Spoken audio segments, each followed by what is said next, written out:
आरंभ हेबाकु जाउछि विश्व प्रसिद्ध जोरंदार माघ मेला। तेबे फेब्रुआरी मास 22 और 23 तारिख 2 दिन धरी एही मेला अनुष्ठित हेबो। एथरे जिलापाल श्री मनोरंजन मल्लिक अध्यक्षतार एक बैठक प्रस्तुत करा जायछि, जेउथरे जोरंदा माघ मेला समय संलग्न अंचल को परिष्कार परिच्छन्न रखिबा पई जोरंदा पंचायत अधिकारी को निर्देश दिया जायछि। तेबे अग्निकांडर सुरक्षा दृष्टि स्कूल मानकरे जरी पालर व्यवहार न करबा को मध्य परामर्श दिया जायछि। एहा सह विशेष भावे महिलांक पई शौचालय निर्माण करबा को मध्य कुआ जायछि।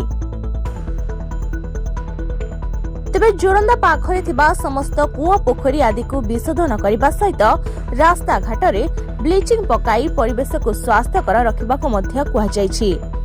तेबे विश्व प्रसिद्ध माघ मेला को अधिक आकर्षणीय करबा को से समस्तकर सहयोग कामना करिसंती। माघ मेला रे आयोजन रे पुलिस प्रशासन पक्षरु पूर्ण सहयोग कराजिबो।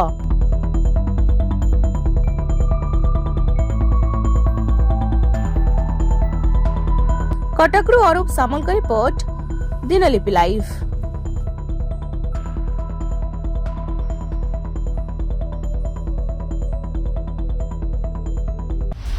दिनलिपि लाइव सहित जोड़ी होई रुहंतु। आज ही आम चैनल को लाइक, शेयर, सब्सक्राइब एवं अधिक खबर जानिबा पई पाखरे थिबा बेल आइकन को क्लिक करंतु।